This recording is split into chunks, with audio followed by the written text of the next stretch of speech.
Bonjour à toutes et à tous. Nous allons aborder aujourd'hui une nouvelle lettre hébraïque et ça sera la lettre Kof.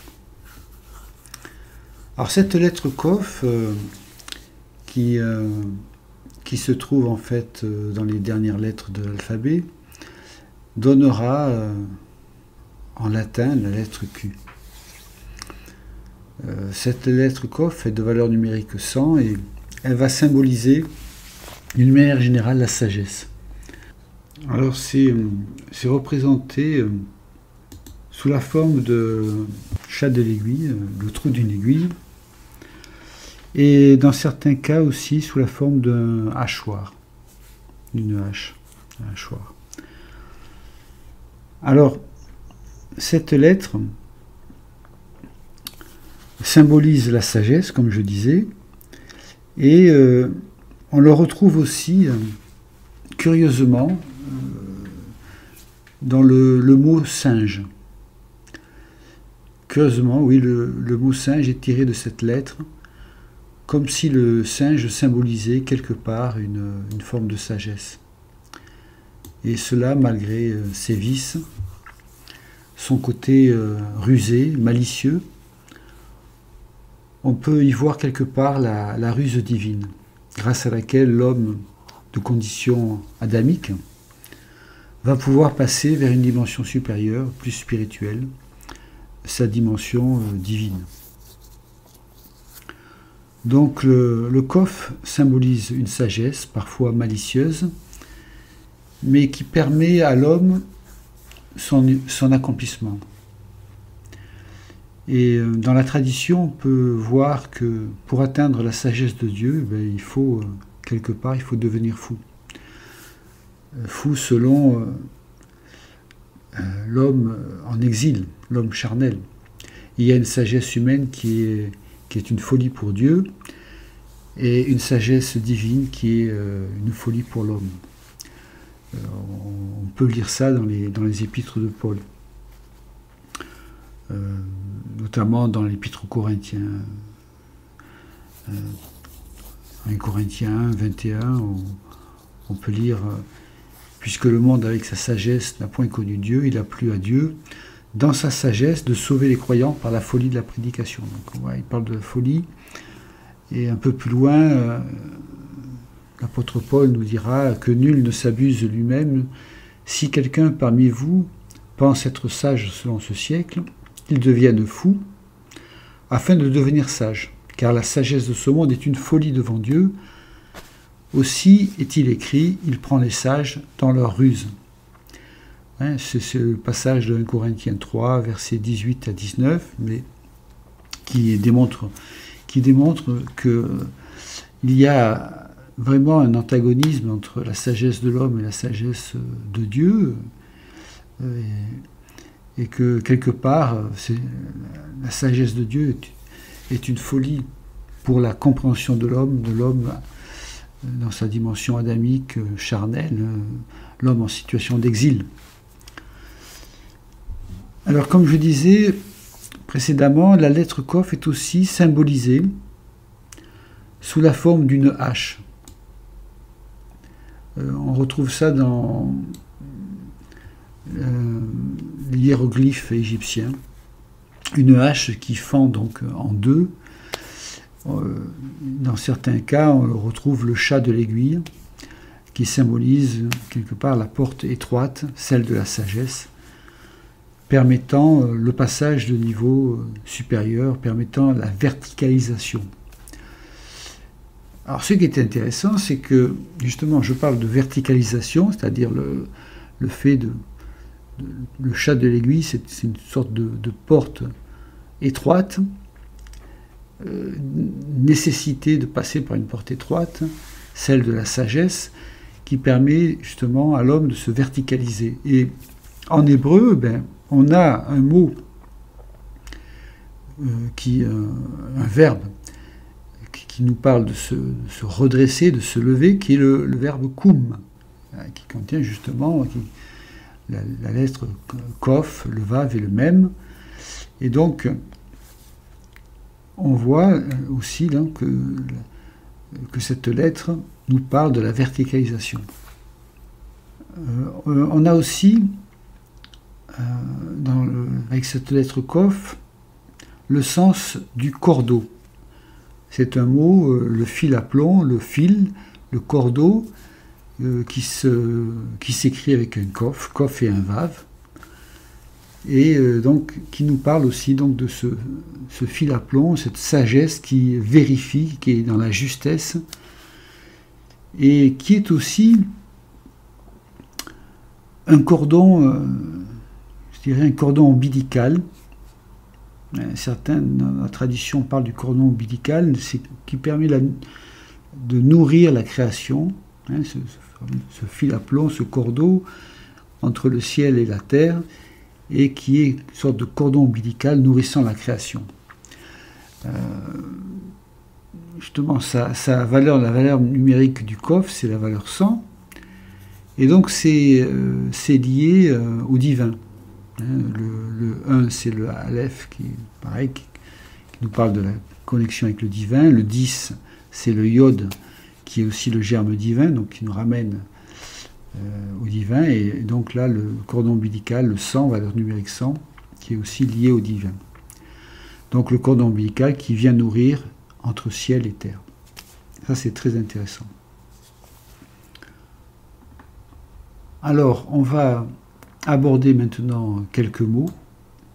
Un premier mot qui est tout simple, c'est cave avec Kof et Bet, qui nous parle du récipient. Ça va donner le mot Koba, Kof, Bet et un E, qui n'est pas n'importe quel récipient, c'est en fait en rapport avec le ventre, avec l'estomac, le ventre, et on retrouve là donc la dimension du Kof nourricier, hein, donc ce cordon ombilical qui nourrit, nourricier, qui va donner en français le mot Kaba. Donc là le mot c'est Koba en hébreu, et on retrouve en français le Kaba, le panier pour faire les courses, le Kaba, c'est le récipient des victuailles.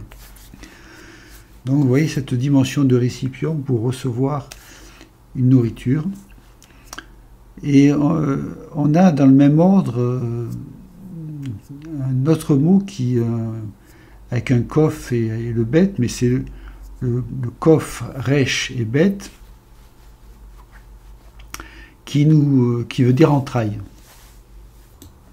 Donc, Kerev, Kof, Resh, Bet, qui signifie les entrailles, qui est aussi un sens grammatical pour dire en dedans, au milieu, en dedans, et le mot entraille dans le ventre, derrière du ventre, qui va donner le prénom Rebecca, Rivka, qui a le sens donc de prendre au piège, de prendre avec un nœud, c'est-à-dire de vraiment prendre aux entrailles. Alors un autre mot, aussi avec un petit peu les mêmes lettres, le Kof et le Bet, c'est Kof, Bet et Lamed, qui va donner, en fait, recevoir. Le mot recevoir, accueillir, et que l'on retrouve qui va donner le nom de Kabbale. La Kabbale, c'est les mêmes lettres, hein, Kof, Bet, Lamed. En hébreu, Kabbalah, la Kabbale en français, c'est ce qui va être le réceptacle, le récipient, le réceptacle qui contient la tradition au sens noble du terme, hein, c'est-à-dire vraiment ce qui est inspiré par Dieu, hein, la tradition. Et voilà, donc ça c'était pour le premier mot. On a parlé juste avant du mot koum, Kof, Vav et Mem, qui veut dire se lever, se redresser. Donc, comme je disais précédemment, c'est ce sens de fil à plomb, de cordon ombilical nourricier entre le ciel et la terre, qui permet la verticalisation de l'homme. L'homme est appelé à se verticaliser, hein, passer du stade adamique en vêtements de peau animale, hein, charnelle, hein, une verticalisation pour rentrer dans sa dimension d'image de Dieu. Voilà. Un autre mot qui est assez intéressant, c'est le mot kol, kol, kof, vav et lamed, qui veut dire la voix. La voix, hein, V-O-I-X, fait de porter la voix, de parler, de porter la voix, kol. Et on peut y voir aussi le kof et le vav, c'est la corde, le fil, hein, le fil à plomb, qu'on pourrait, on pourrait parler de corde divine. Ce fil, c'est une sorte de corde divine qui se met en mouvement avec le lamed qui correspondrait quelque part à l'archer. Eh bien, le fil, la corde en mouvement, ça donne la voix. Donc la vocalisation, la voix. Donc ça c'est très joli aussi, comme un mot très joli. Alors il y a un mot qui est aussi très très sympathique, très très beau aussi, c'est le mot qui nous parle d'espérer. Espérer, donc espérer, ça se prononce kava, c'est un kof, un vav et un e. Et ça veut dire aussi rassembler, réunir, mais c'est surtout attendre, espérer. Donc c'est un très joli mot, parce qu'on voit donc le fait d'espérer, c'est le fait d'activer, d'actionner quelque part, hein, de mettre en action le cordon, ce fameux cordon ombilical nourricier qui relie l'homme à la providence divine.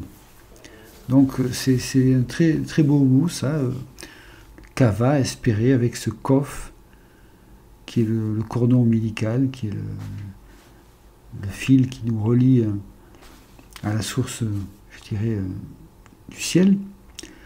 Et quand on espère, eh bien, quand on espère en Dieu, quand on espère, on active justement ce cordon nourricier qui va nous nourrir. Alors, un autre mot très important, qui est kadosh, la sainteté, kadosh, qui prononcer kadesh veut dire le prostitué, donc il y a une sorte, semble y avoir un antagonisme, mais en fait c'est une corrélation entre la sainteté et la prostitution, qui est l'antithèse, je dirais, de la sainteté. Donc kadosh, c'est un kof, un dalet et un shin. Alors c'est intéressant parce que, bon, on peut y voir une interprétation dans ce mot de sainteté. Le kof, c'est donc le cordon divin, un cordon ombilical divin qui envoie une nourriture, donc. Et dash, dalet et shin, bon, ça, en fait c'est dalet, vav et shin, mais la racine c'est dalet, shin. C'est ce qui permet, dash, ce qui bat le blé pour séparer, hein, le battage du blé, pour séparer l'enveloppe du grain. L'enveloppe ne nourrit pas, l'enveloppe représente la chair, et le grain c'est ce qui va nourrir, c'est ce qui est le fruit. Et donc la sainteté, c'est justement cette nourriture qui va être battue, hein, le blé qui est battu pour enlever l'enveloppe et avoir le grain de blé qui se dit en hébreu bar, le fils. Donc vraiment, le fils, c'est la nourriture pour l'homme, le fils de Dieu, c'est la nourriture. Être saint, c'est aussi savoir passer les portes. Donc il y a le dalet qui représente une porte, et le kof et le shin qui la racine du mot qui veut dire embûche, épreuve. Donc celui qui passe les portes, l'épreuve, eh bien, il est sanctifié. Donc les difficultés, hein, Kof, Shin, c'est aussi les difficultés. Donc il franchit les portes, il passe les épreuves, les difficultés, eh bien il grandit, il se sanctifie. Celui qui ne passe pas les portes, eh bien il est Kadesh, Kadesha, c'est-à-dire prostitué. Donc sainteté ou prostitution, selon que nous choisissons, eh bien, de passer les portes ou pas, c'est-à-dire nous choisissons en fait quel est notre époux. Est-ce que c'est l'époux divin ou est-ce que c'est le faux époux? Et l'humanité qui épouse, qui est épouse de Dieu, eh bien, cette humanité épouse de Dieu est nourrie par lui. L'humanité qui est épouse du Satan, eh bien, n'est pas nourrie par lui, mais est dévorée par le Satan et menée au néant. Donc, c'est un mot très très intéressant. Voilà, nous allons en rester là pour aujourd'hui. Que le Seigneur vous bénisse richement et à une prochaine fois.